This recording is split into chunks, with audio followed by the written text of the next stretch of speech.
Hut, hut,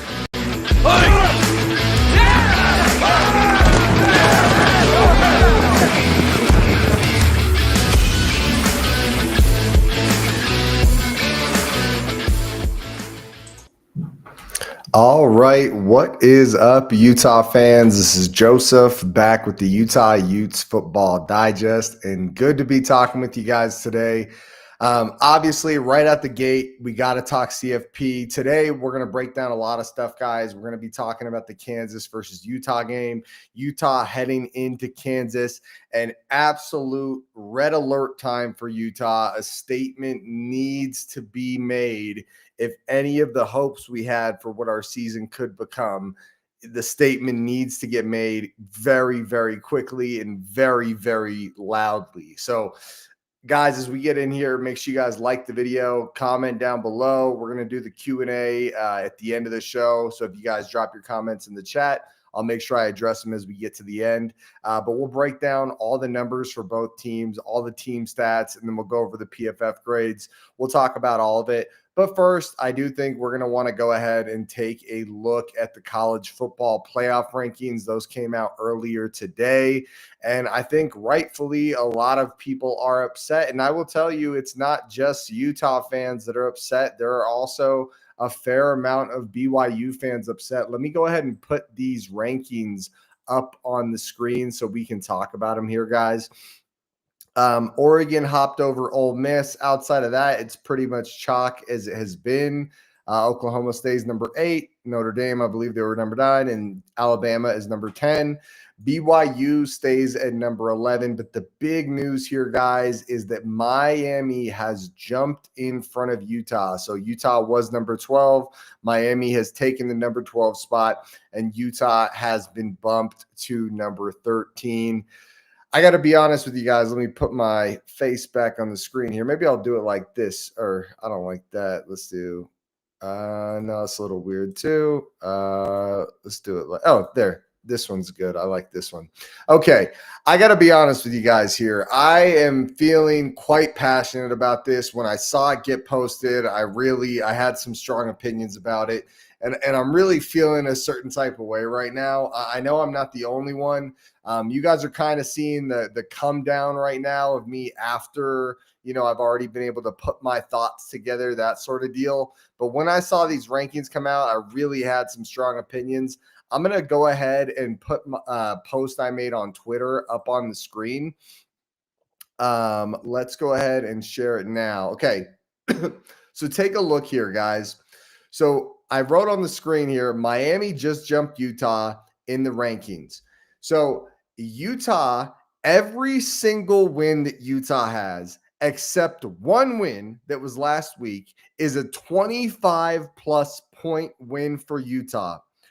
The only losses that Utah has are to Texas Tech, the number 5 team on the CFP rankings, and to BYU, the number 11 team on the CFP rankings. So 2, according to their own CFP ranking numbers, 2 elite level teams, right? Or at least very good in BYU's case and elite in Texas Tech's case.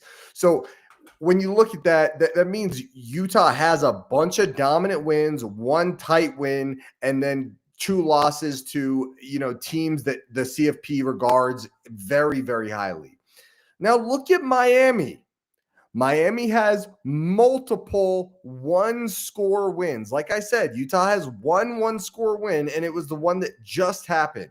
And I would say Kansas State, I think we underestimated them a bit, but they were a team that was getting hotter and they had some tight games, a lot of one-score games. I didn't give them the credit they deserved heading into that game. But you guys take a look here. Miami, multiple one-score wins and losses to number 21 SMU and unranked Louisville. And let's not forget, SMU was unranked until this past week. So just ridiculous, right? You look at that at face value, the idea that you would have Miami above Utah is insane to me. It really is. When you look at that, and not to mention Utah was above Miami last week. And it's not like Miami had some crazy big win. They beat Virginia Tech. Yeah, they won by 17 points, but Virginia Tech's not a very good team. James Franklin just became the new head coach there because their head coach was so bad they got rid of him. On top of that, one thing I didn't address in this post that people are probably thinking in their heads, well, they have the win over Notre Dame. They have a 3-point win over the number 9 team in the rankings, Notre Dame, one of their one-score wins for Miami. Well, guess what? ASU is now the number 20 team in the CFP rankings. So, yes, Miami has a 3-point win over Notre Dame. That's the number 9 team. Well, Utah has a 32-point win over ASU, who's the number 20 team in the rankings. Make this make sense, guys. I really, honestly, I will tell you guys, I'm a guy that I really try to call it balls and strikes, but this is ridiculous. And you know who else I'm going to stand up for, guys? I'm going to put it back on the screen, the college football playoff rankings. I'm going to stand up for BYU a little bit here too. It's a little crazy where BYU is ranked right now. 3 teams in front of BYU have 2 losses. And Oklahoma's big win is over Alabama, who was a 2-loss team. Just wild to me that all of those teams would be over BYU, and just shows, I mean, it's like if you're a Big 12 team, it really feels like you have to go not against the grain, but just ridiculously good performance if you want to get into the CFP. There is a double standard. I would tell you, honestly, I feel like Utah would go toe-to-toe with every team in front of them just fine. I'm not saying there's not some teams in here that would be a very tough test for us, but you look at these guys, dude, I don't think Alabama's a way better team than us this year. I think and on top of that, I think Miami toe-to-toe with us, we would beat the crap out of them. That crappy head coach they have over there that we ran out of Oregon. Do you guys remember that guy? Whatever his freaking name is, it's escaping me off the top of my head. He was at Oregon, bringing in elite recruiting class after elite recruiting class, and we just ruined his tenure there in one season when we had our 2021 Pac-12 title run, and just made that Oregon team look like a bunch of crap, dude. And now he's over there at Miami, and we would do the exact same thing to him because there's a reason they're losing to number 21 SMU, and there's a reason they're losing to unranked Louisville because they are not a well-coached team. They cannot hang with us at our level, and I really believe that. Now, let's take a second. I know I went off there. Remember I told you guys you were kind of seeing the come down there, but now I got heated up again. I hope you guys appreciated that. I wanted to give you guys some passion there because I was feeling it. I'm still feeling it. And I was feeling it when I saw the rankings. So let me know how you guys are feeling about this. I want to know what you guys think. Like the video, comment in the chat, subscribe if you haven't already, guys. We're gonna break down all the numbers. We're gonna talk team stats. We're gonna talk PFF grades for Kansas, but let's also talk Utah. As much as I just listed a lot of reasons for why we should be higher on these lists. But, there is the case that we got run on really badly. And we're going to look at where our team stats are this week. And because of our rushing defense performance, our overall, like this was you guys probably heard it during the game, a historically bad rushing defense performance for Utah. By the way, if you guys haven't seen it, there's that video of Coach Witt at halftime just calling out the defense. He's like, yo, somebody get up there. Somebody do something. Dude, just so badass. I love to see it. I thought it was a really cool video. If you guys know the one I'm talking about, it's been circulating through Twitter. Got me hyped. I'm sure it got a lot of you guys hyped. We had a rough game, right? I think we underestimated them, and my guess will be we were looking ahead. But I you know what annoys me to no end about this situation is Texas A&M just a couple weeks ago playing South Carolina. They go head to head with South Carolina.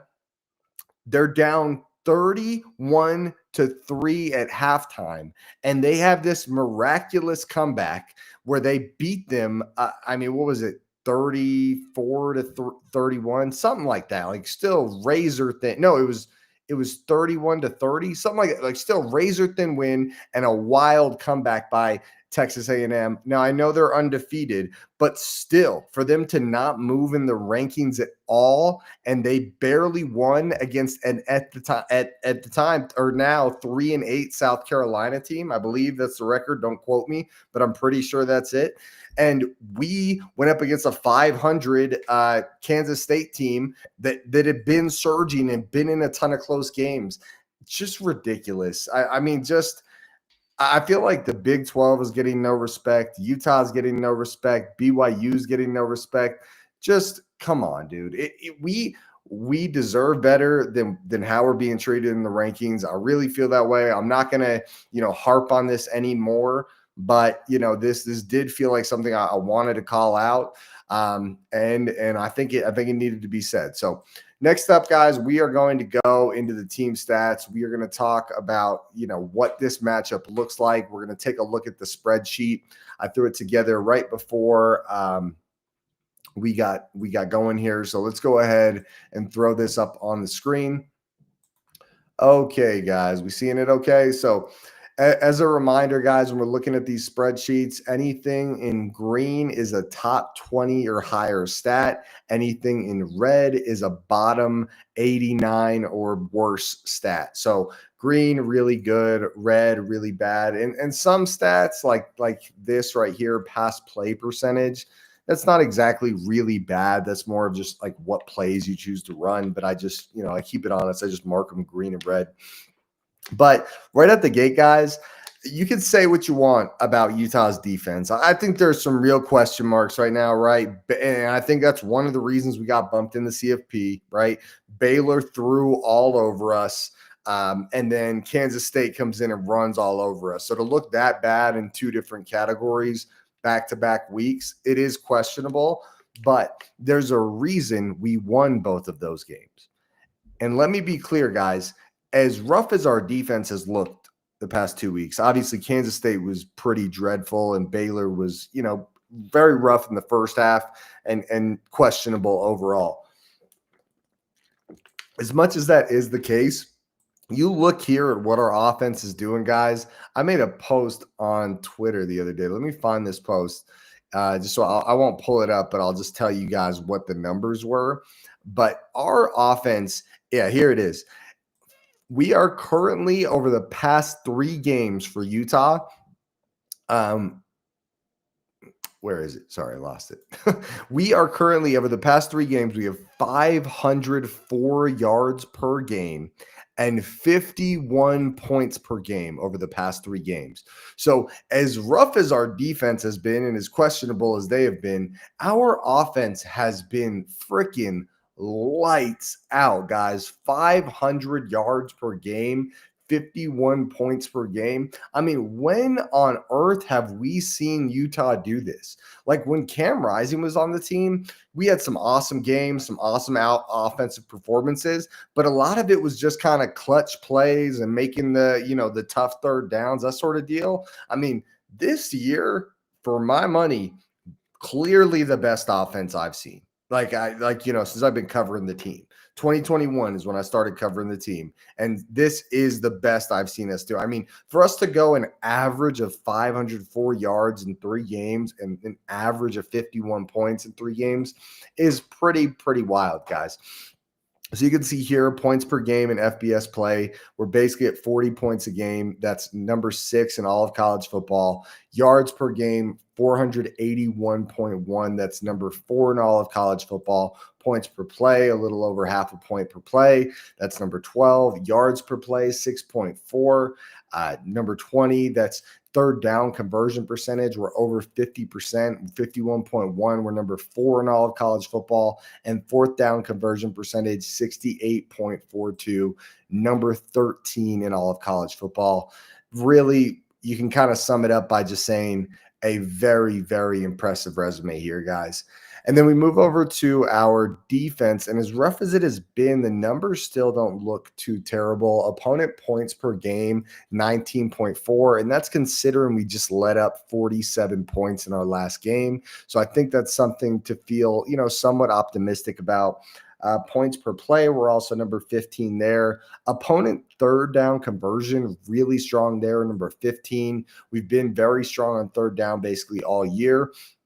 The weird thing is right here is our opponent fourth down conversion's really high, but I'd imagine these two kind of play off each other, right? Where if your third down's really tight, your fourth down might be a little less tight because they'll have a lot of fourth and shorts. I would imagine those kind of play off each other.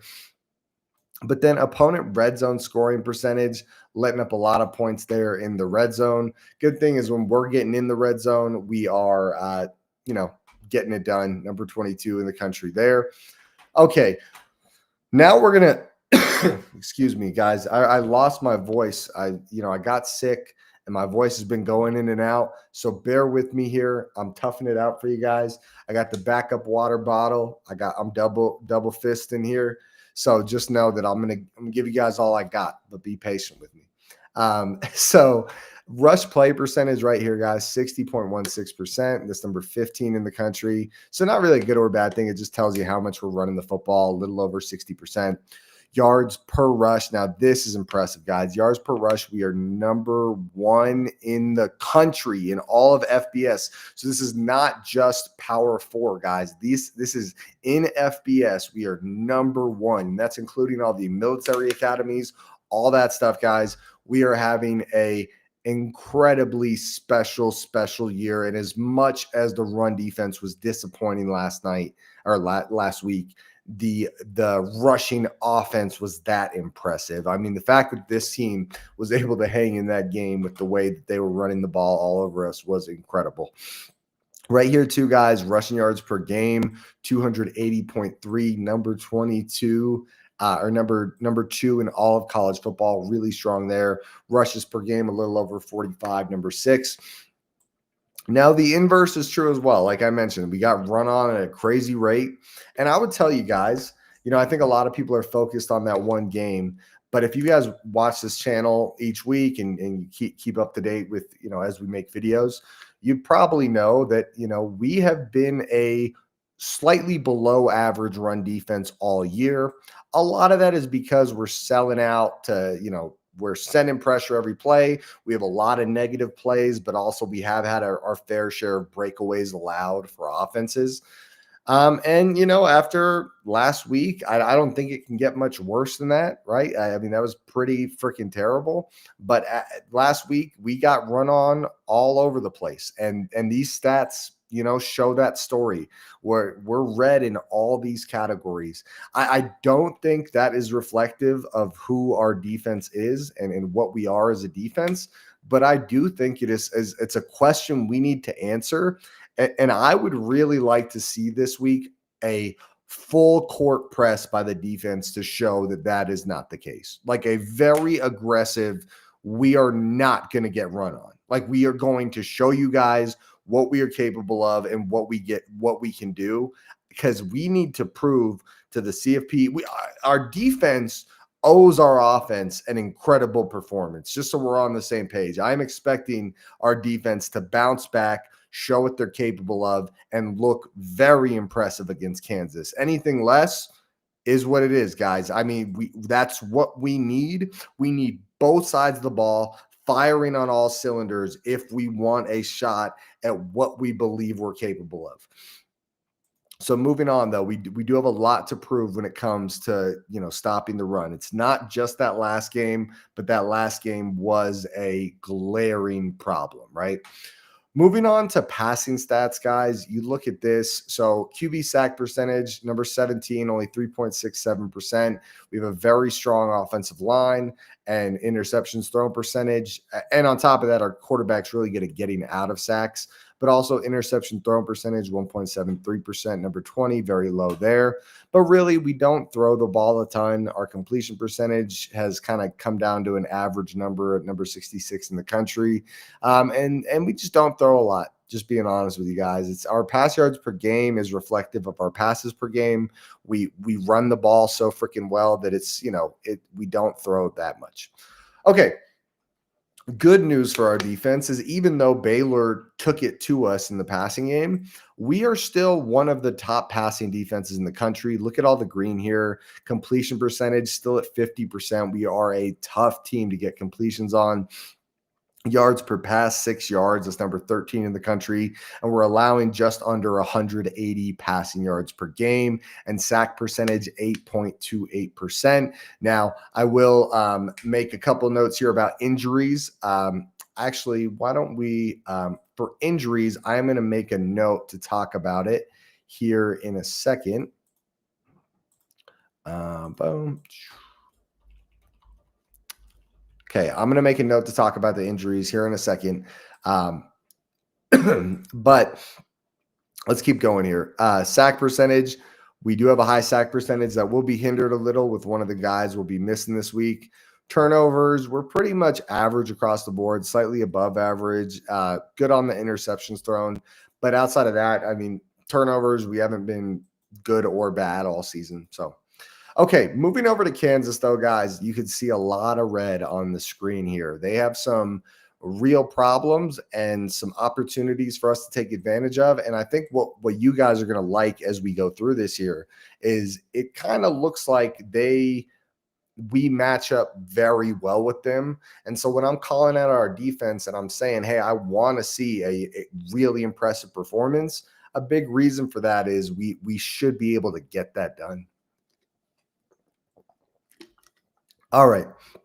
So taking a look here, guys, you can see their, points per game, not too terrible. Third down conversion, pretty rough. Red zone scoring percentage, quite rough. So, bend, don't break there. Just make sure we hold strong. And if they do get in the red zone, make sure we fight tough and try to get that stop. Opponent yards per game. So this is a big one, guys. They're allowing an average all season of 409 yards per game of offense for their opponents. That's a very, very big number. And that should be something our offense will absolutely take advantage of. You can see here, opponent third down, really rough. Opponent fourth down, just dreadful, one of the worst in the country. Opponent red zone scoring, 89.19. I mean, a lot of signs to be optimistic about if you're a Utah fan. Right here, guys, the other thing I would point out is our defense has been very susceptible to the run. They're not, I marked this red. I shouldn't have done that. Cool. They're not an exceptional rushing team. They're not terrible either. I really doubt, though, that that's going to happen 2 weeks in a row. I can't imagine our defense is going to look the way they did against the run last week and come back out and do it again. because if that did, I don't think it's going to happen. But if it were to happen, we would not deserve the playoff. I would understand if we got run on for 300 plus yards again, that would be a really tough look. But this is what should get you guys excited. We have to go out there and make a statement. And what we do really well is run the ball. And what they really struggle with is stopping the run. I mean, they're allowing nearly 5 yards per carry. They're one of the worst teams in college football there. And they're allowing nearly 190 rushing yards per game. Again, one of the worst teams in college football there. Utah should be in a position to go in there, smack them in the mouth, run the ball, 6 offensive linemen, and really just dominate this game. Let's hope we can get it done. But really, you guys can kind of see how this is lining up here. So one thing about Kansas, they're not an exceptional. Oh, I have right here. This should actually be green. Sorry. Like I said, I threw this together before we hopped on here. They're pretty susceptible to the pass as well. Overall, just a pretty bad defense. Offensively, pass yards per game, kind of on the low end. Interceptions thrown 1.4, so not bad there. But nothing really standing out as impressive. Right here, giveaways per game. I would say they're pretty good in the offensive turnover category. So basically, like their offense doesn't turn it over, but on the inverse, their defense doesn't really create any turnovers. So kind of a tale of two parts there. So in a minute here, I'm going to talk about PFF grades, and we'll pull those up. But before we do so, I will. Before we do so, I'm going to. Sorry, I can't get. Oh, here we go. So in a minute, I'm going to pull up the PFF grades. We're going to break that down, but I do want to address those team stats. Okay, so Kansas's offense, nothing super impressive. Leans a little towards passing. Let me just double check that. Actually, they just seem like they're not on the field much. They're really low in passes per game and really low in rushes per game. They're also opponent points per game, allowing nearly 30 points per game. What we have here is a not spectacular defense for Kansas and a not spectacular offense for Kansas and a defense that is super susceptible to the run. Our game plan is going to be that we are going to run the ball down their throat. That's going to be our game plan, even against a pretty decent rushing defense. So against this team, I expect us to take full advantage of it. And now the question is going to be, how do we match up with these guys? I'm going to go ahead and start by looking at the passing attack for both teams. So we'll look at Utah's passing attack. And we'll look at Kansas's passing attack. Let me go ahead and put this up on the screen for us. This is just going to be for quarterbacks, and then we'll look at individual offensive performances. All right, so 10 dropbacks. All right. Okay, cool. I hope you guys are seeing this okay. All right, let me switch this so you guys can see it better. Okay.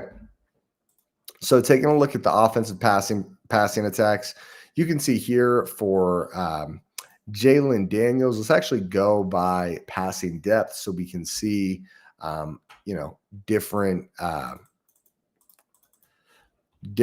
depths. So deep, short, intermediate, how they do in the different areas. So first, we'll take a look at how they throw it deep. You can see here, Jalen Daniels actually looks really solid throwing the ball deep. He's got 4 touchdowns, 0 interceptions throwing the ball deep, 13 big time throws, and 2 turnover worthy plays. So that's actually a very, very strong number. Boom. And then you got Bird Ficklin here. Bird Ficklin's going to get in, but I would imagine when we're throwing, it's going to be more Devin Dampier. 3 touchdowns deep, 4 interceptions, 9 big time throws, 7 turnover worthy plays. That number moved a little in that last game. He had really struggled throwing the ball deep, and he made a couple nice throws. Devin did impress me a lot in that game. I was kind of calling for a quarterback change during the game, before the game. Not like I thought Devin sucked, but I was at a point where I felt like a change needed to be made. but he really did impress me. And I think he showed some stuff throwing the ball. But I think the number one thing that stands out to me here, guys, is that we are going to need to watch the deep pass for Jalen Daniels. That is a very good looking deep ball. The good news for us is they're only going deep 16.3% of the time. So you can see here, Devin Dampier goes deep about 15.4% of the time. So it's not a huge part of their offense, right? When they're throwing the ball, it's, 1 out of 6 times they throw the ball, are they going deep? 1 out of 6, 1 out of 6.5. So not a huge part of their offense, really similar to us. But either way, if he does go deep, he's got the ability to connect. Now let's take a look for Kansas throwing the ball intermediate. Okay, so this is a little bit of a different story for Jalen Daniels. So you can see the 9 touchdowns to 2 INTs. That's a really strong number. But you look here, guys, 2 big time throws to 4 turnover worthy plays. So a little more susceptible when throwing intermediate. And if you guys have been following the channel, you guys probably know Devin Dampier has been elite throwing the ball intermediate, 10 touchdowns, 1 INT, 2 big time throws, 1 turnover worthy play. Bird Ficklin, not a huge sample size here. He's only got 9 attempts intermediate. Now, throwing the ball short. Now, this will be something to take a look at. So, Jalen Daniels not showing up super strong here. He does have 6 touchdowns, 2 INTs, but he has 0 big time throws and 2 turnover worthy plays. So, it looks like you're going to want to stop him over the top, and he is a little susceptible to mistakes if you keep him short. Excuse me, guys. Don't forget, I'm powering through with my voice here tonight, so bear with me. Behind the line of scrimmage, no one spent too much time on this, but yeah, basically none of them. Devin and Jalen. As you look at the 2 quarterbacks, the way Devin and Jalen's offenses are set up around them do seem quite similar. I don't know if I'm the only one noticing that, but it is something, standing out to me a bit. All right. And don't forget, guys, make sure you drop in the chat. Give me your thoughts. I want to hear what you guys are thinking, and we could talk more about it at the end. All right. Receiving stats. So these are the receivers that they're going to be throwing to. Let's pull it up here and take a look. So minimum targets, let's go 10. And I'm going to do this one team at a time. I'm not going to do this both teams together. So let's go ahead and start with Kansas. So taking a look at Kansas, guys. So these are guys that have received at least 10 targets. You can see here some pretty solid receivers. All right. We got Emmanuel Henderson, 653. Oh, hey, you know what? One thing I did want to address is the injury update. I'm going to switch over and just show you guys the injury update real quick so I don't forget. Boom. All right, here we go. Let's put this. Okay. So here's the injury update, guys. And you can see Ryan Davis will be out. We'll go over the Utah wide receiving core in a minute, but Ryan Davis being out will be a pretty big hit for us.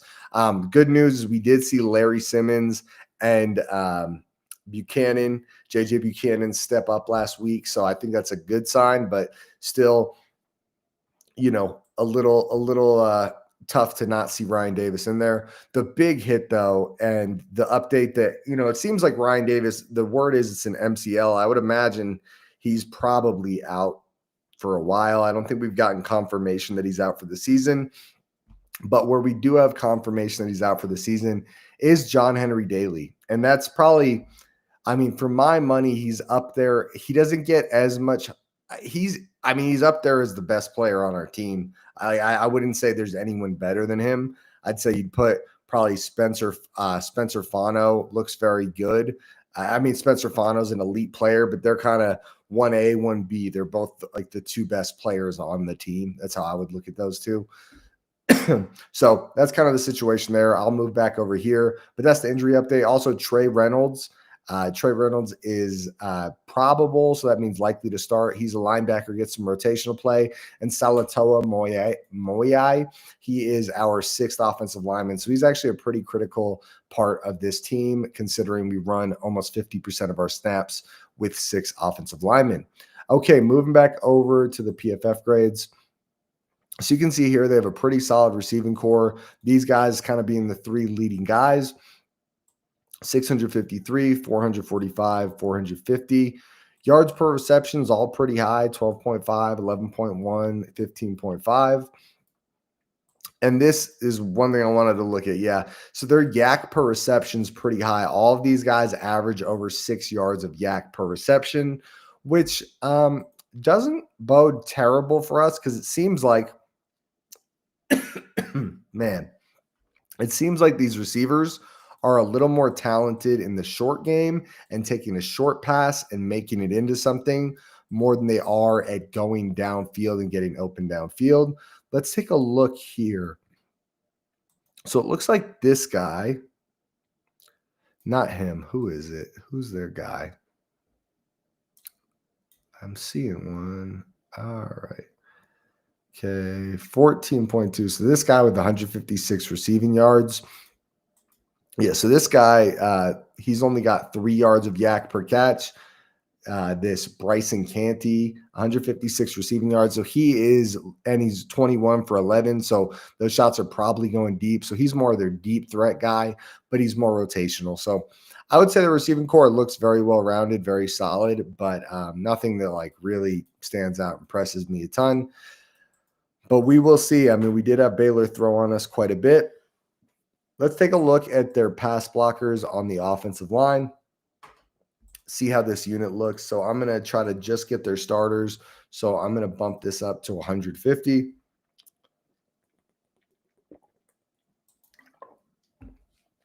Ooh. All right. So bumping it up to 150. Oh. All right. Okay.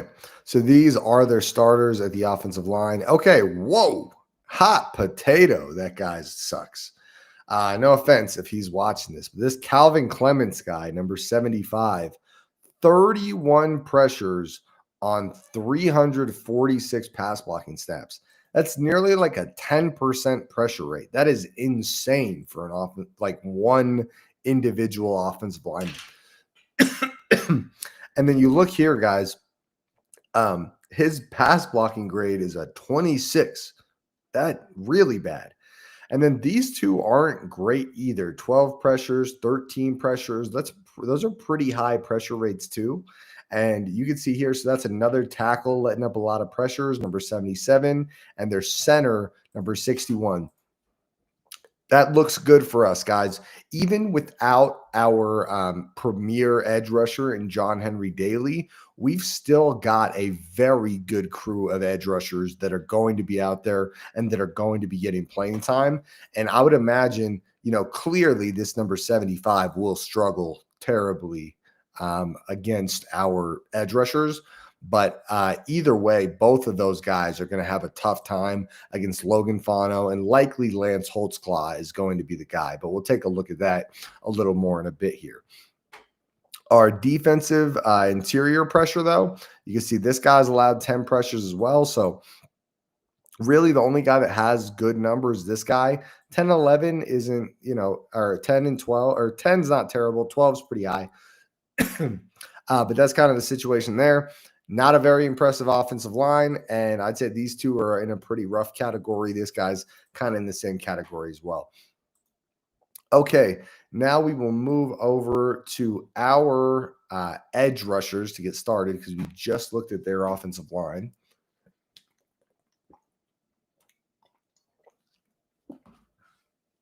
All right. I hope you guys appreciate me giving up my voice for you. But we only got a couple games left. It's this game and at least one more. We'll definitely get a bowl game, but hopefully we can get that that college football playoff spot and have a decent amount of games in the future to look ahead to. All right, so taking a look here, guys, let's only go off edge rushers that have 50 snaps. That's a better sample. So taking a look, guys. Oh, this is Kansas. We want to switch over to Utah. Okay, so this is for Utah. So obviously, John Henry Daly's out. Really sad to see it, but that's the case. You got to live with it. It is what it is. But the good news is you can see here, Jonathan Hall beast pass rusher of a linebacker. Logan Fano, beast pass rusher, edge rusher. If he's going up against number 75 or 77, whoever it is, he's going to give them a bad day. They're going to have a bad time with him. He will cause a lot of disruption. And then this is the other guy I was talking about. If you guys aren't familiar, because he hasn't been as much in the spotlight, Lance Holtzclaw is an edge rushing monster. He is a pass rushing machine. He's been a guy that's proven it at the P4 before he transferred to Utah. Now he's at Utah and he's proven it at Utah. So really impressive guy and a guy that can fill the shoes. He won't be John Henry Daly because John Henry Daly was having a very special year, but he will be a very serviceable edge rusher. You can look here. He's still number 4 on the team in pass rush win percentage. And he has 13 pressures on 114 pass rush snaps. So very impressive numbers. Logan Fano, too. I mean, these guys are going to get back there and give quarterbacks some bad days. Lander Barton as well, a guy that has a 12% pass rush win rate, 15 pressures on 95 pass rush snaps. Again, Jonathan Hall, 21 pressures on 96 pass rush snaps. So we have a crew here. I would say basically 1 through 5 are all very dominant. And Carson Kafusi here, the 6.5% win percentage as a defensive interior player is actually a very strong number. It's not like really good, but it's strong. It's a good number. So he's getting back there. He's causing pressure. Not actually getting a ton of pressures, but winning off the pass rush. So that's a good sign. You look here, Lavani Demooney's also getting it done. Cash Dillon, another edge rusher. I believe he plays more interior. It says edge, but I believe he plays more interior. And then it kind of drops off after Dallas Fakalahi. But either way, I think our 5 or 6 here, we got a good group that we can kind of rotate in on different blitzes with Lander Barton and Jonathan Hall. And then the edge rushers, the one thing is there's not going to be a lot of rotation on the edge rushers. You're going to have to get in there and play a lot of snaps and show what you can do. But I feel good about our crew matching up against these guys. Now let's take a look at our DBs for Utah that are going to be going against this pass rush or against this passing attack. Like we mentioned, they had a bit of a struggle session against Baylor. Are they ready to come back and make a statement? We'll see. And these were kind of the two guys that did get picked on a little against Baylor, Elijah Davis and Smith Snowden. Oh, man. Sorry about my voice, guys. Oh, I'm going to need you guys to cheer me on. I'm pushing through here. This voice, it's a rough go. But this might be one of our last video breakdowns of the year, so I got to keep going for you. All right, so you can see here 246, 235. So what I like to do with the yards per coverage snap, guys, is basically you just take this number, the yards, divide it by the coverage snap. So 246 divided by 289, that's under 1. This is a little over 1 for Elijah Davis. It's still respectable, a little higher than you want it, but not terrible. And then you got Smith Snowden here, 361 over 285. That's pretty rough. But I would also say in Smith Snowden's defense, a lot of that is in a few plays. He got burned a few times for big chunks against Baylor, and I do think his numbers are better than what that shows. But you can see here, Blake Cotton, 235 out of 303, really strong number there. That's like almost 0.6. It's really strong. He's having quite a year. Jonathan Hall, another guy that's doing well in coverage, a little over 1-to-1. But overall, in coverage, you guys saw the pass defense numbers. We're a pretty good team. I would say our worst guys are comparable to solid guys on other teams. So really good group. And I've called this out before, but when you look at this, guys, that we have Smith Snowden, Elijah Davis, Jackson Benny, and Blake Cotton as our 4, and then Teo Johnson down here. I mean, that number is ridiculous. 50 yards allowed on 364 coverage snaps. When that's our group, and then also Lander Barton deserves a coverage shout out, 51 yards allowed on 189 coverage snaps. When you have that group as your starting 5 at DB, and then some of the linebackers mentioned, just a great group. I mean, that 5 DBs is such a tough room to go against, and they man up all the time. So those yards that they're allowing or not allowing are man-to-man, mean coverage. So I would say I don't see a huge advantage for us in the coverage, but I would say we should match up just fine. I'm not worried about them being able to throw against us at any crazy rate. Okay, so now let's go to the rushing attack for what's it called? Kansas. Okay, so looking at Kansas's rushing attack. Okay. Let's also add in quarterbacks because I'm guessing you guys are aware that they have a quarterback that is a bit of a rushing threat. You can see here, Jalen Daniels, he has 507 yards in the season. Whoa, look at that. He has 3 rushing touchdowns and he has 10 fumbles. Holy crap. That's like 1 fumble per game. That is really, really high. I remember, I think a year ago or whatever, I was looking at Jalen Daniels' stats and he had an issue with fumbles. You know, sometimes that can be streaky, but it looks like that's just a problem for Jalen Daniels. He just fumbles a lot. Well, anyways, let's take a look at their running backs. So let's go off total yards and then we'll look at this number here. Okay, so they've got some guys. So 5.3, 5.7, 4.7. So these are their guys that really get a lot of carries. Jalen Daniels, LaShawn Williams, Daniel Highshaw. And these are their guys. And both of these guys are basically, he's almost at 5 yards a carry. He's almost at 6 yards a carry. And neither one of them have any fumbles. And combined, they have 11 rushing touchdowns. All right, let's take a look at their missed tackles forced. This is pretty high. So for this right here, this 32 missed tackles forced for Daniel Highshaw on 101 carries, that's really high. That's 30+% missed tackles forced. That's something we're going to want to keep an eye on. That's actually a really strong number. And then this guy right here, 25 missed tackles forced on 83 carries. Another guy that's close to a 30% number. That's a pretty impressive number. I'm actually a little impressed here. I know we were looking at their injuries, and neither one of these guys is going to be injured. Both these guys are going to be in the game. Those are both very solid running backs, so that'll be a test for us there, guys. That's a good group. The good news for us is they don't seem to have a huge breakaway percentage. Actually, no, it's pretty decent. So this is actually a surprisingly good running back room, which is a little concerning for us. I'm going to be honest with you guys. I would say it's concerning, but we need to get the test, right? We need to get the test. Can we come back and can we show them that we can stop the run? Because that is going to be at the top of the CFP's mind heading into this game. That's going to be at the top of Kansas's offense's mind. Is there any world where you guys don't think that Kansas offense is going to come out guns blazing, trying to run the ball down our throat? That is going to be their game plan.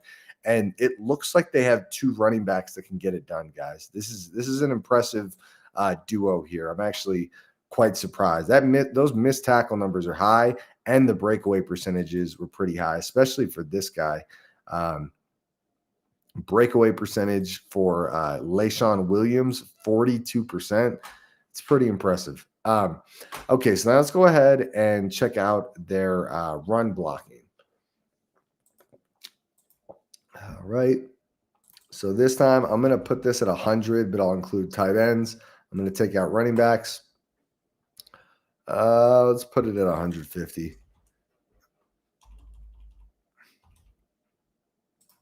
Okay.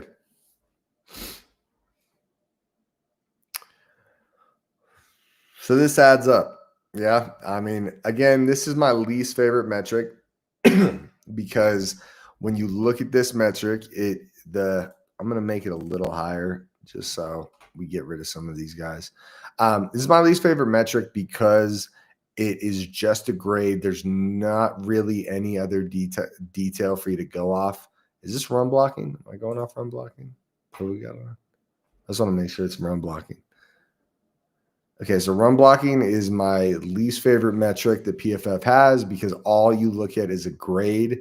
They don't really give you a lot of other details. They just throw a grade out there and you got to take it for what it is.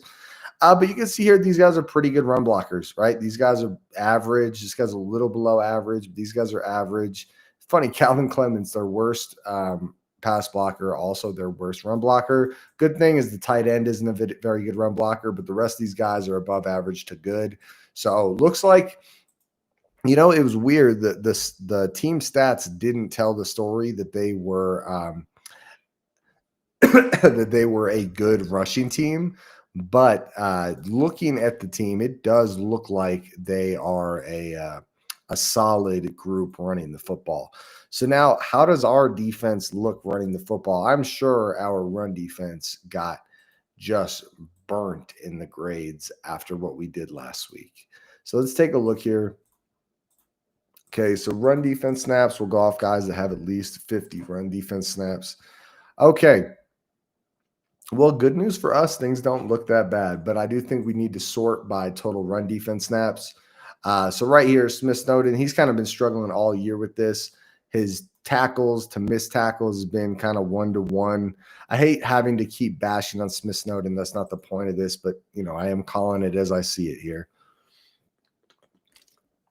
Teo Johnson, a little below average here, but I would say he does miss some tackles, but he also lays the wood pretty hard.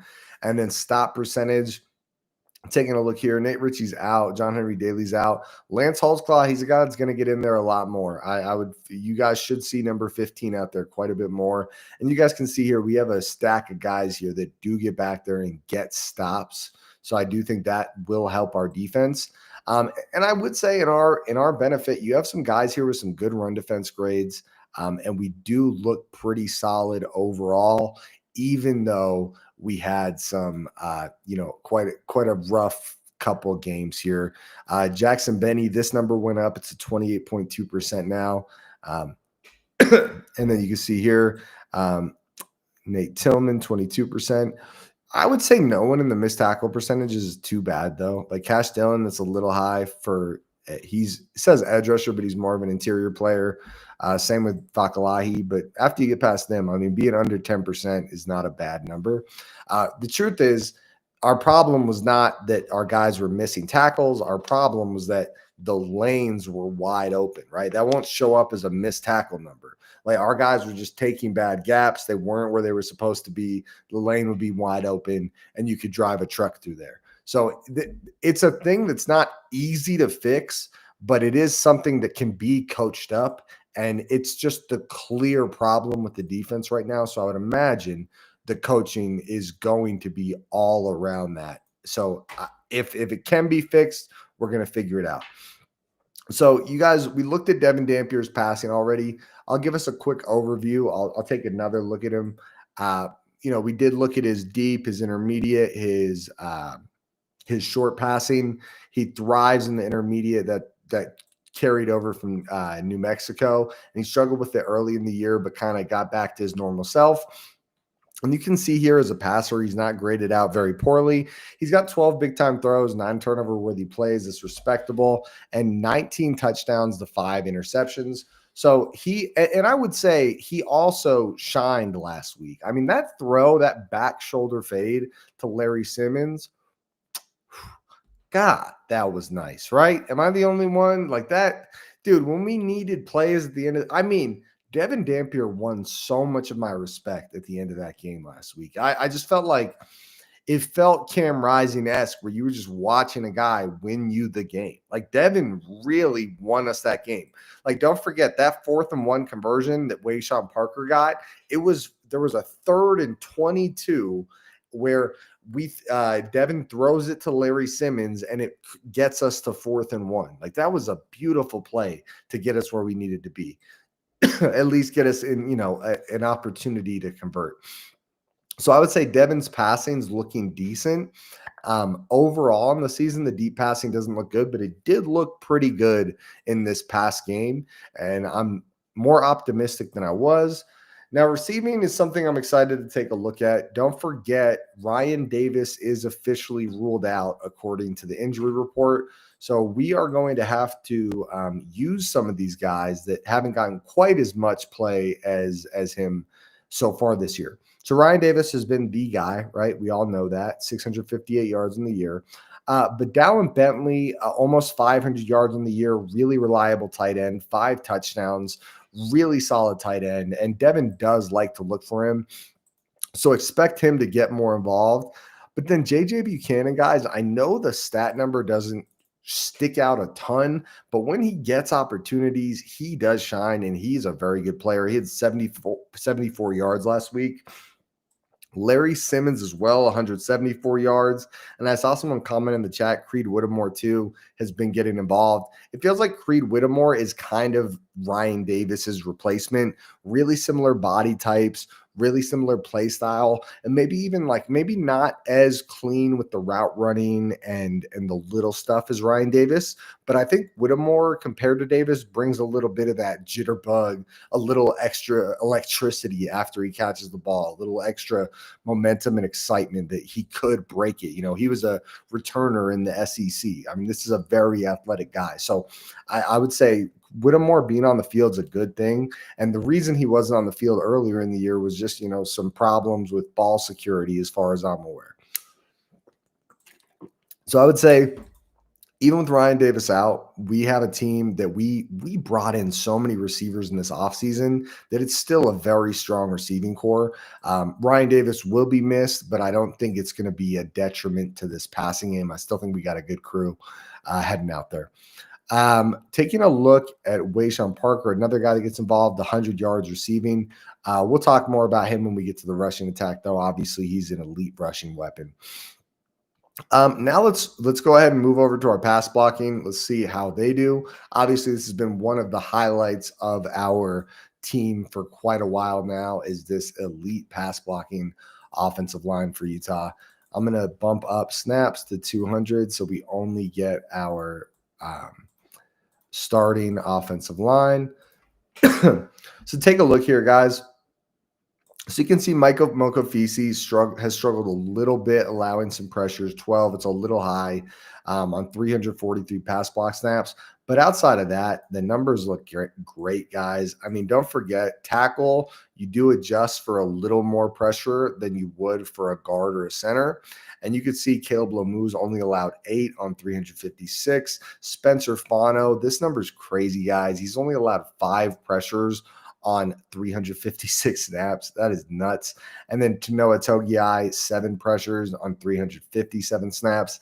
So our offensive line can match up pass blocking wise with almost any defensive front that is going to be put in front of us. This is one of the reasons I'm so excited to see how we can do in the playoffs. As good as Texas Tech was, and they got back there, they caused pressure. They were not like we held our own against them. That was one of the best pass rushing units in the country and continues to be. I think it's actually become clear over time that they are the best pass rushing unit in the country, Texas Tech. Okay, moving on. Let's go ahead and check out Kansas's pass rush. Weird to play Kansas State and then Kansas back-to-back weeks. Have to adjust, as you're speaking, to the fact that, you're not saying Kansas State anymore. All right, we'll bring this number down to 50 pass rush snaps. Okay. They got some guys. So right out the gate, let me make sure none of these guys are injured. Okay, the only guy injured is Gage Keys, but he's not really on here, so it doesn't matter. But check out this guy, Bengali Kamara, linebacker. So linebacker, kind of double-edged sword. Just he's a little higher than Jonathan Hall, 18 pressures on 75 pass rush snaps. The good thing about this, guys, is that a guy like this, a linebacker, it's just not as often, where an edge rusher is a guy that's going to go up with your tackle every play and try to cause pressure. A linebacker is more like, so for example, 75 pass rush snaps in 11 games. That means he's getting 7 to 8 pass rush snaps a game, where an edge rusher is probably getting, 20 to 30 pass rush snaps a game, depending, or, 20 or so pass rush snaps a game. Take a look at this, though. The other good thing is these other guys with high win percentages don't have a lot of pass rush snaps, right? These guys don't have a lot of opportunities. So those are on small sample sizes and they're not in the main rotation. Their best edge rusher that's actually getting a lot of play is this guy, Justice Finkley, 9.5, respectable, not great, but very solid. I'm not worried about him, though, against either Caleb Lamu or Spencer Fano. What does stand out to me is these two defensive interior players, both with 200 snaps, DJ Withers and Tommy Dunn Jr. These pressure rates for defensive interior players, 8.3 and 7.3, are pretty good. So that'll be something to keep an eye on. The rest of these guys, not really too impressed. I mean, an edge rusher with 126 snaps, a 5.7 pressure rate, not very good. So we match up well. I think if we do see some pressure get back there, it's probably going to come from that interior. Hopefully Michael Mokofisi can hold his own. But Tanoa Togiai and Jaron Kump have shown to be very solid players all season. Now let's take a look at the coverage game for Kansas. Now, I'm waiting to see Kansas's weak spot in these PFF grades because the numbers, wow, so they don't look terrible in coverage either. That's surprising, huh? So you look here. So I would say this guy's a little high, right? But I mean, no one looks that bad, right? Some of these guys actually look pretty good. So I don't think their corners look like, liabilities. You guys remember I was breaking down that math. You take the yards, you divide it by the coverage snaps. And if it's, well over 1, that's bad, right? If it's under 1 or at 1 is okay. And then under 1, as you get to like 0.8, that's pretty good. Like 0.7 is really, really good. 0.5 is like very, very, very good. So let's go ahead and flip over to our rushing attack. So don't forget, the rushing attack has been kind of where we've been talking about. We should have our biggest advantage. Let's take a look. We got a great crew here, guys. We'll switch over to Utah's rushing attack. Boom. So right out the gate, Wayshawn Parker, guys, 119 snaps, 836 yards, 7 yards a carry on 119 rushing attempts. That's one of the best numbers in all of college football. Just a wrecking ball. This guy has been a monster all year and one of the most underrated playmakers in all of college football. Really impressed with Wayshawn Parker. And you take a look here, guys, missed tackles forced, 39 on 119 snaps. That's like a 33% missed tackle force rate. Breakaway percentage for Wayshawn Parker, 48.6%. And that's super, super impressive, right? And I would also say, guys, when you guys think about how impressed we are with Wayshawn Parker, that 48.6 breakaway percentage, and what that means is how many of his runs turn into big runs. And I'll get you the actual definition so I don't misspeak it. It doesn't say the definition here, but I believe what it is if it goes for 10 yards, how many of them go for, I think that's what it is. If it goes for 10 yards, how many go for 20 or for 15 plus? I'm not 100% confident, so I won't make a statement, but it basically means how many of your runs go for a big play. That's roughly what it is. And then you see Daniel Bray here, guys. Another guy kind of hasn't been as big of a weapon in these past couple games. It feels like teams have really caught on to that wide receiver reverse. I think he had a couple nice plays, but we also have seen a few negative plays from that, and it's killed some drives here and there. But when it works so well. So I do want us to keep trying it. I mean, you look at Daniel Bray, a 60.4% breakaway percentage, and take a look, guys, 15 missed tackles forced on 38 carries. I mean, that's more than 1 out of 3. That's almost 1 out of 2. That's like 1 out of 2.5. Really, really impressive player. Daniel Bray. And then Nakari Rogers, again, the unsung hero of this rushing attack, a guy that I will continue to pound the drum for here. The yards per carry for Nakari Rogers isn't as impressive as the other two, but he's the short yardage guy. He is the guy that goes for those first downs. That's why he has more first downs than any of the other running backs on the roster. He hasn't been getting quite as many attempts lately due to the explosion of Wayshawn Parker and Daniel Bray. But he's still our short yardage guy, and he's still very useful in those situations. Let's take a look, though. I think the two guys you got to take a look at when you're talking about this rushing attack are our two quarterbacks. And between these two quarterbacks, we've got nearly 1,200 rushing yards in Bird Ficklin and Devin Dampier.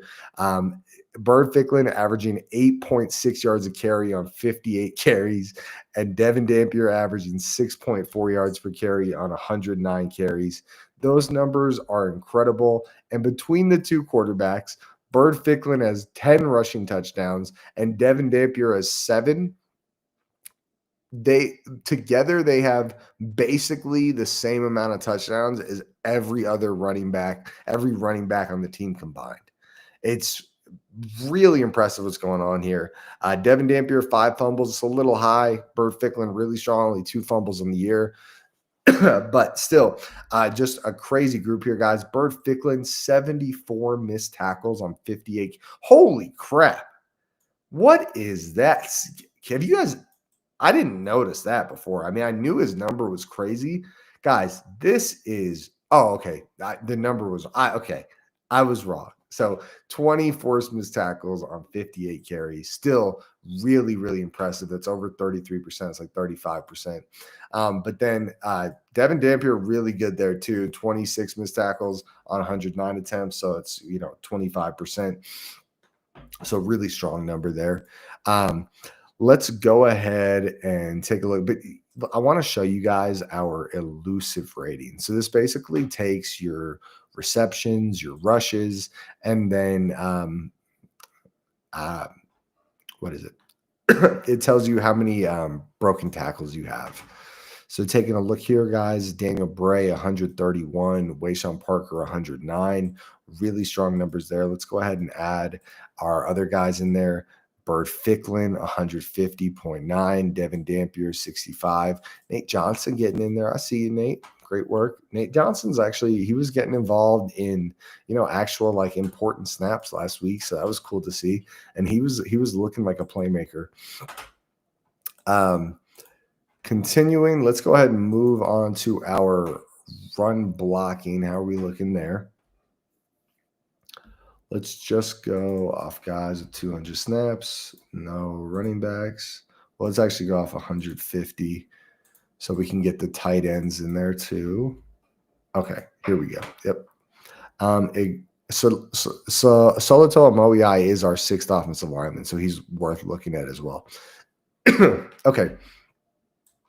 This is why I don't like this number, guys, because the truth is, like, there's no other data behind this, and I just don't believe these grades. I know what I see.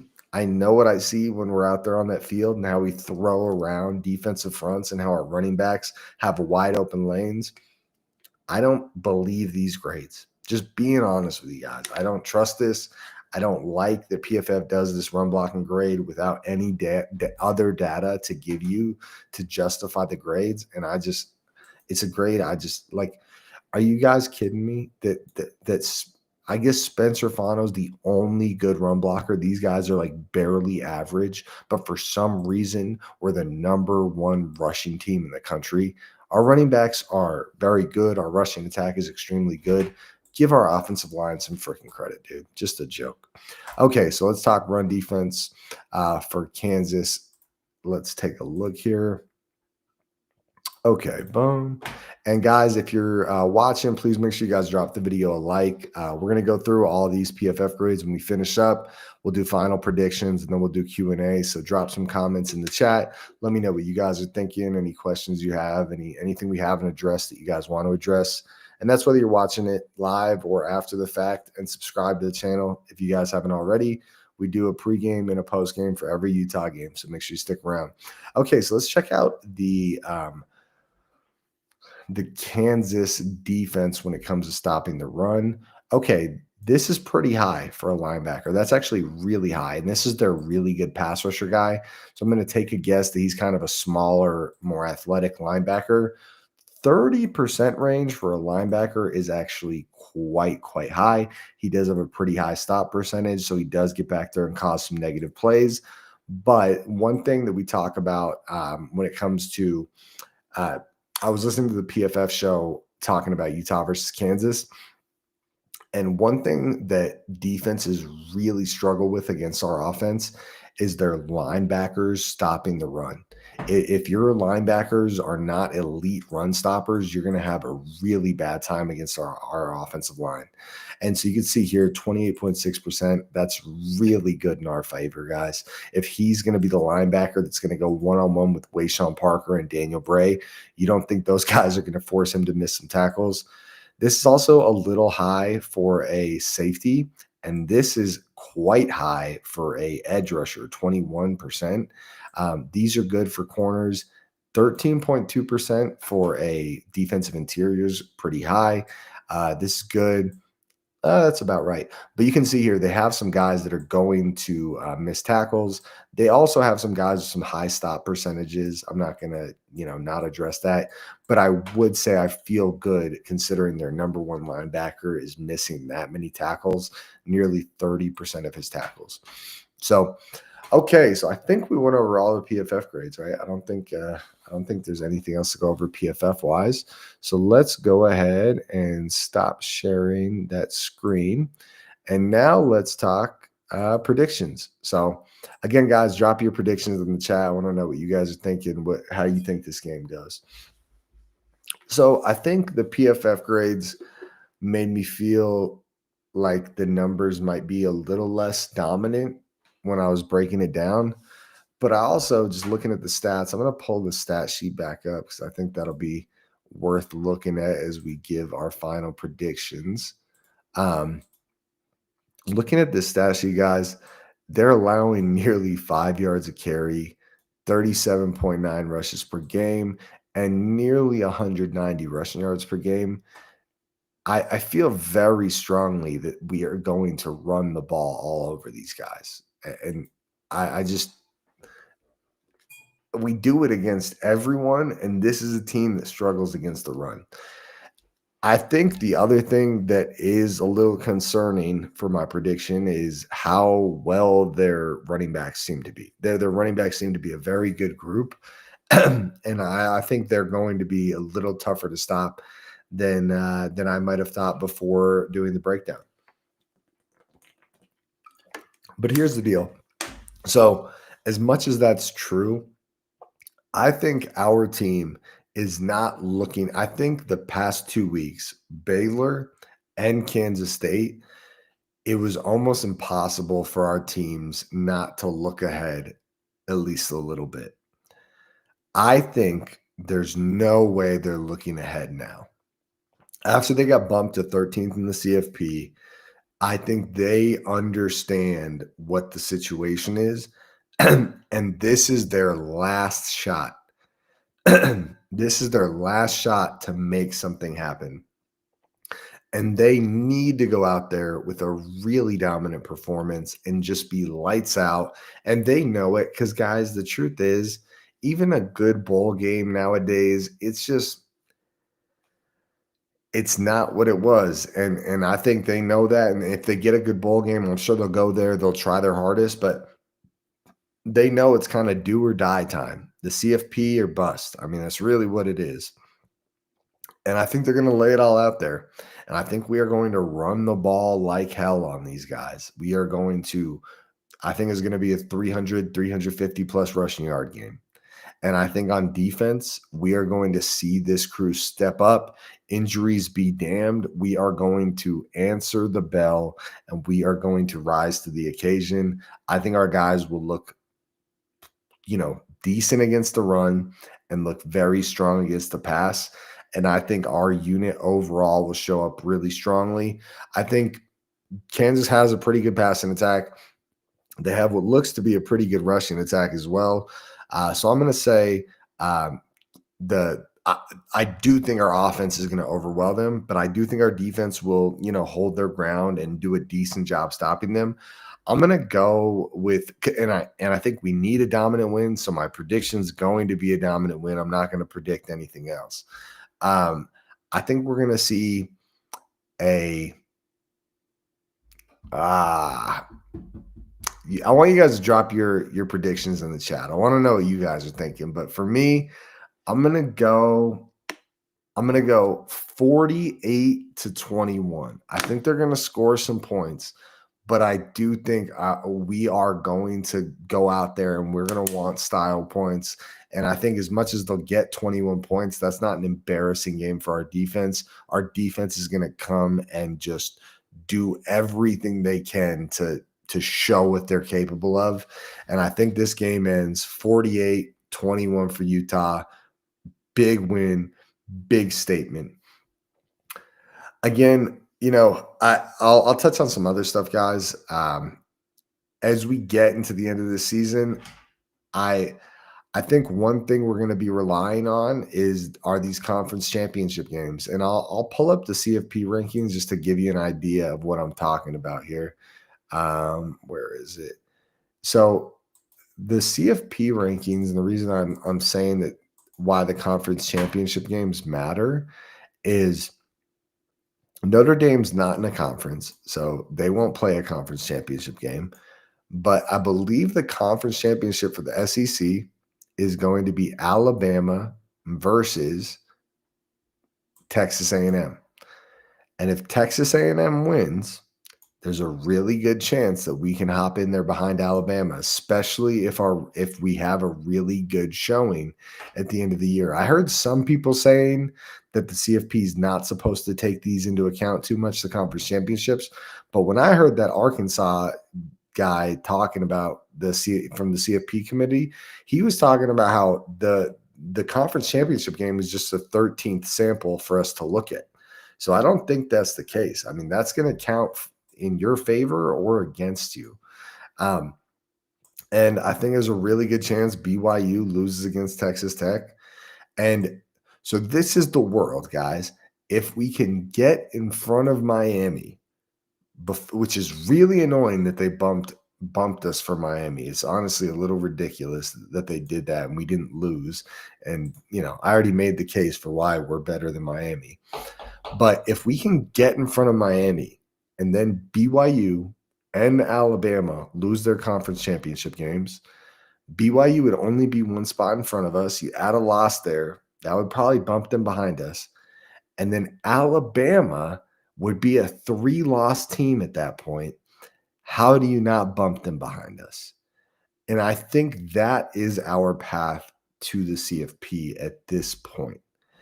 I know that's not, all roses and as bright of a situation as we thought, but I think it's a very realistic path. On top of that, Miami does play Pitt. Pitt, I believe they're number 22 in the CFP rankings. Yeah, they're not a bad team. They're 8-3. They have a really good quarterback, from my understanding, and so there is a chance Miami loses. So that's probably something we're going to be rooting for, is that Miami loses to Pitt, and then BYU loses that conference championship. Alabama loses the conference championship, and we get up in that spot. Guys, one thing I've noticed when it comes to college football, when it comes to this stuff, just do what you need to do and hope the chips fall in your favor. Because I want to, as right now, it feels like a little bit of a long shot, but I think some people are acting like it is more of one than it really is. I mean, the odds that Alabama and BYU lose those conference championships, pretty decent. I would just throw up in my mouth if they put Miami in over us. If we're 11 and Miami's 10, they're 5th in their conference. I mean, just God, like I think people would riot. But I really think there's a real strong possibility this happens, and I think it's our path. I would tell you guys this. Don't forget what we needed in 2022. Do you guys remember that? in 2022 what Utah needed to make the Pac-12 championship? I don't know if you guys remember this. It was like a wild stack of what we needed. Like a bunch of things needed to happen. We went into that weekend, into rivalry weekend, thinking we were not going to the Pac-12 championship.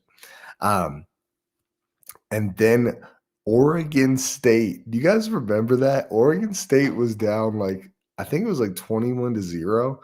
And Oregon was the clear favorite in that game. This was a different Oregon State back when they were still pretty good, but Oregon was still the clearly better team. And Oregon State just has this wild comeback. And then they beat Oregon. And by the end of that day, or by the end of that weekend, Utah's in the conference championship. Well, guys, I guess we'll see what happens from here on. Let's see some of the comments, though. We'll go. I don't think we have too many questions, but I'll read some of your guys' comments. If you guys have any other comments, drop them in the chat. Oliver says SMU shouldn't be ranked. What is their record? SMU's record. I mean, they're 8-3. I don't know too much about their record, but they're not. It's not terrible. And Oliver says they lost to TCU and Baylor. Those are respectable losses, right? If they have some good wins on top of those losses. I'm not trying to just be disagreeable for no reason, but I mean, those aren't like terrible losses. SEC teams should have been penalized this week for playing Chattanooga, Tennessee. Yeah, I heard I heard Dan Lanning talking about that. Chattanooga State. I mean, is what it is, guys. I think that'll be counted for a little bit, but I'm with you. I think it's kind of whack. I think it's just a weird world of college football right now. Steven says, let's go Utes. Go Utes, baby. Car Wash Channel says we need to win versus Kansas to get in the playoff. Oh, I mean, we need to win versus Kansas if there's any world where we get in the playoff, Car Wash. We need a dominant win versus Kansas if we want to get in the playoffs. This game should be easy. Kansas is bad. I don't know if I call them bad. I mean, aren't they 5-6 or something like that? They're not like a terrible team. They're not good, but they're not bad either. Carlash is I got Utah 140-0. Utah win versus Kansas. Carlash's fun fact: this is the first ever meeting versus Kansas. Utah never played them before. Oh, that's cool. Yeah, and we're going to their house, so I think a dominant win at their house would be that much better for our resume. And Etienne says Whittemore too. He looks talented. Yep, I commented on Whittemore. Looks like a really good player. G Little Haas says go Utes, baby. He says look at Utah's back seven tackling grades. Yeah, we looked at them. I mean, they weren't that bad from what I saw. What's our likely bowl game if we don't make the playoffs? I guess we could touch on that. I've seen a few different bowl predictions for Utah. Let's see. Boom. I'll share this tab. Okay. Oh. Man, all these news sites that try to get you to pay for the news. I mean, does anyone actually pay for the news? Let me see here. Oh my goodness. Dude, and then you go on these sites and there's so much spam. Like it's just ridiculous. Anyways, Utah bowl predictions. All right. Let's see. Boom. ESPN. Where do they have us going?